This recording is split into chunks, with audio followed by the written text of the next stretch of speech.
G'day and welcome to another massive edition of the RDFNL Footy Show. Thanks to our friends at Ontime Delivery Solutions. My name's Yeendy. I'm joined by Tara Murray. Thanks for joining us this week. Thanks for having me. Certainly an exciting weekend of a footy that has just transpired, but there seems to be one team that one club that everyone's talking about at the moment, and they've been in unbelievable form. We've spoken about them the last few weeks. They've been in really brilliant form, but they made a statement on the weekend, and that's Riddle. That is. Now, talk us about that game against Rupert's Wood on the weekend. That was a phenomenal performance. Obviously, look, it was one. I know I tipped Rupert's Wood. I'm not who you may have tipped Rupert's Wood as well. I can't remember, to be honest. But obviously, with that one, we thought, but it was one we knew Riddle was always going to be up and about for. These two teams have sort of built up a little bit of a rivalry the last couple of years, and it was a match that, okay, yep, could be a close, hard-fought match. But the Bombers absolutely dominated. So the Sharks had an opportunity in the third quarter to be a little bit closer on the scoreboard, but missed some shots.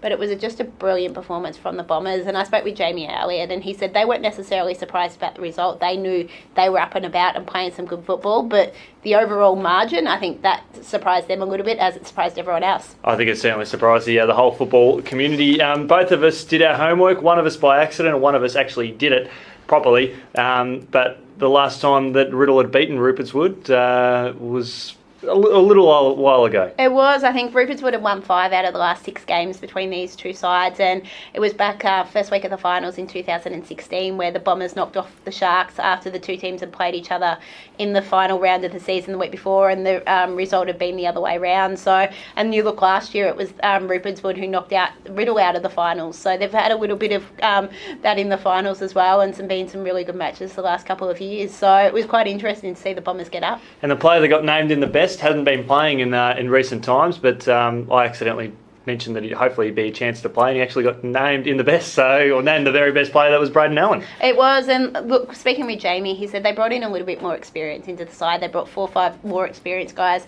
and Braden obviously falls into that category, and it added, they still had that, but they still had 7 or 8, I think, under 18s as well, so they had that real mixture of youth and experience in the side, and they're starting to show that little bit of depth they've got as well. They did drop a few players back to the seconds, and they performed really well to put that pressure back on those top players. What does that loss do to Rupert's Wood? Look, I think obviously they lost to Wallen, but you lose by 7 points, they don't play great. You can take that. This would be quite disappointing because not only did they lose, they weren't in the game. So that's probably the one thing that we haven't seen this season. They've been in every single game.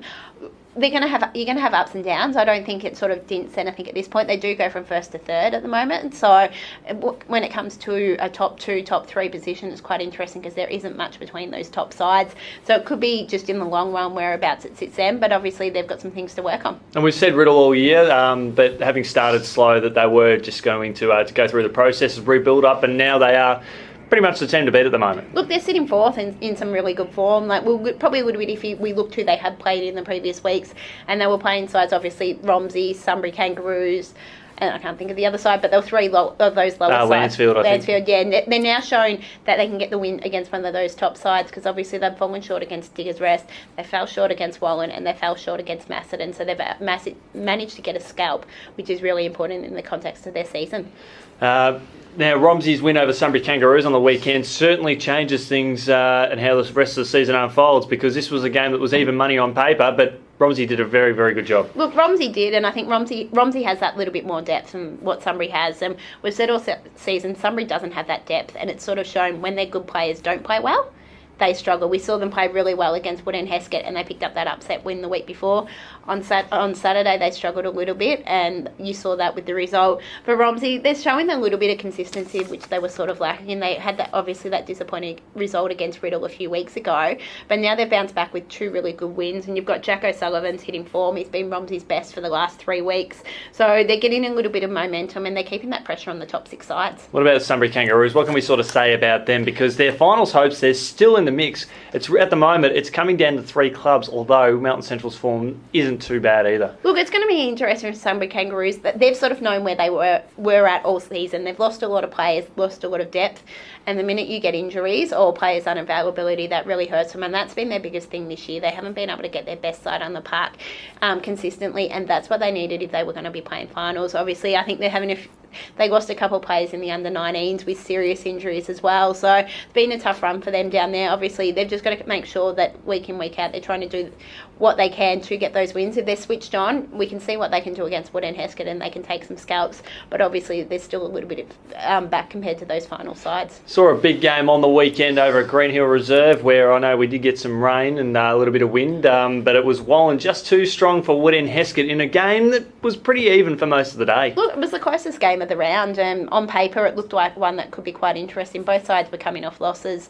Wallen lost to Diggers Rest, which obviously Diggers Rest, we know what they've been able to do in a number of years, where Wood and Heskett was coming off a disappointing result. So it was sort of important for ladder position as well. Wallen lose 2 matches, they sort of slip away from the top sides, where Wood and Heskett's now on the edge of the top 6, so they would have liked to have been back around the mix with those other sides. But for the Magpies, it shows that good response, which we wanted to see from them. They've been one of the best sides all year, and they sort of showed that again. It wasn't a brilliant win, it wasn't a high scoring, a massive win, but they got the job done. Considering for most of the game we did, it was wet conditions, and for the Hawks, they haven't had a really good record over Green Hill Reserve, so that was probably their best performance in a long time. At that ground, usually we get a bit of breeze going from your left to right, and unfortunately there wasn't much of a breeze on the day, but the Hawks still failed to capitalise, kicking to what is traditionally there into the wind that wasn't really there on the day, and players and officials did sort of say that was what cost them the game realistically. Yep. And Wallen's defence was top notch. And that's right, we're seeing Wallen's defence has been top notch all season, so you've got to make the most of your opportunities when you are playing the Magpies, and especially up at Green Hill, because it is one of the toughest grounds to play on, and obviously the Hawks didn't do that, and they'll be a bit disappointed with that. They're sort of slipping away from those top sides now, and they're going to have to get a couple of upset wins in the run home. Now, I've been told not to say this, but I'm going to say it anyway. I've seen a lot of great misses in my time. One of my best mates used to play at Wood and Heskett, and he missed a goal from dead in front. He actually hit the post. Todd Muldoon, I was told not to say this on the show, but he had a shot almost directly in front, and he missed at a crucial stage of the game. And realistically, he had to kick that goal, would have put the result beyond doubt. So Todd, no doubt, he'll be hitting the training track this week, hopefully doing a few extra laps, serving up a few fines, because that was pretty ordinary, Toddy. But no, good win there by Wallen. I think the Hawks, well, they're a quality side. They will not be deterred by that performance there. As expected, Centrals took down Broadford. It was. Centrals have dominated these lower sides, and they did it yet again. It was quite a convincing win. They had nearly 50 scoring shots compared to 10, so it was a good sign for Broadford. We've seen in some of these games when they've been absolutely smashed, they've struggled to get on the scoreboard. So they kicked 4 goals, 5, not a massive score, but for them in some of these games, they haven't even been scoring a goal. So that was a massive boost for them.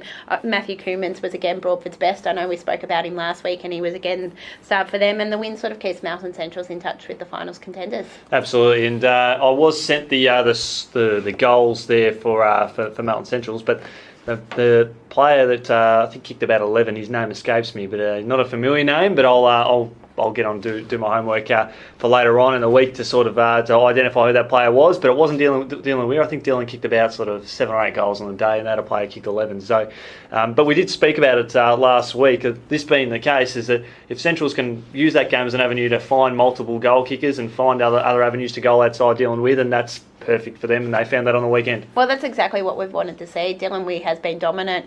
We looked at the week before, I don't think he kicked a goal, so when he's not kicking goals, they do struggle a little bit. So it's good to see they found another option up there. Obviously, the goal kickers aren't online, so we haven't been able to look at them like we normally would, but it's good signs for Melton Centrals there that they found another goal kicker. Diggers Rest too strong for Lancefield at home, but Lancefield, I think they would be they'd be pretty happy with that performance. By all reports, it wasn't the prettiest game, and I don't think Diggers Rest played their best football. They got a win over the end, but look, it was just over that 110 points. I think could have quite easily been predicted to be a lot higher than that. So for Lancefield, they'd be pretty happy with that they did reduce that gap on what they did sort of have. Their best player was an under-17 player who's just come up for his first game. I think it was his first game in Riley O'Meara. So they've got those young guys coming up through for the Tigers as well, which is what you sort of want to see if you can get those young sides, because they haven't had a lot of those junior sides in recent years. So to have that coming through and those players, it's good signs for the future for the Tigers out there. I'll take a stab and say with Riley's dad, Danny, and he played a lot of great senior footy over at Lansfield, an absolute club legend. So it's good to see him carrying on the O'Meara legacy. And the final game, Macedon took down Rockbank with great confidence, and we saw Matty Knox just flex his muscles and have a day out. He did have a day out, named best on ground with 8 goals. So it was another one of those matches what you expected to see Macedon really quite easily knock off Rockbank. For the Rams, they had a lot of their young leaders were probably their best players. You had Alan Greenwood, Ricky Cameron, Mitchell and Jordan Baggart as well. So you sort of had those guys. Obviously for the Cats, it was just to get that win on the board, do what they have to do. They did talk about resting a few players, so whether or not they had them in or out of the side or maybe just played in different positions. One good sign for the Cats, they did have Casey Summerfield come back after missing a few weeks with injury, and I know they've got a couple more to come back in the next few weeks. So we talk about, obviously, Riddle made a statement. At the moment, we've got Macedon sitting in second, and despite the fact they're last year's reigning premiers, no one's talking about them.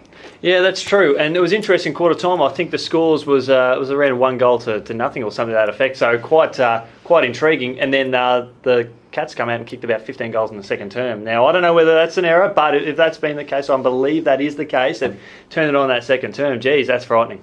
Yeah, it makes you think, obviously, what was the conditions out there? Was there a dramatic wind to one side? So that possibly could be the case. But yeah, like yourself, I thought maybe that was a little bit of an error, but if that wasn't, 14 goals in one quarter is a really good performance from the Cats. We'll probably obviously disappointed with that first quarter. Yeah, I have subscribed to the Macedon Facebook page updates, and I did get the email to say I think they kicked around 14 or 15 goals in the second term, so I believe that could be on the money, which is pretty exciting. But saying that, in that first term, Rockbank holding Macedon to 1 or 2 goals, I'd be pretty happy with that. Oh, they'd be pretty pleased for the Rams. That's showing their development. I don't think they would have done that against the top side for a very, very long time, probably since to when they played finals, probably 3-4 years ago, I think it was. So, good signs there, and it's about being able to do that for more quarters now instead of just the one.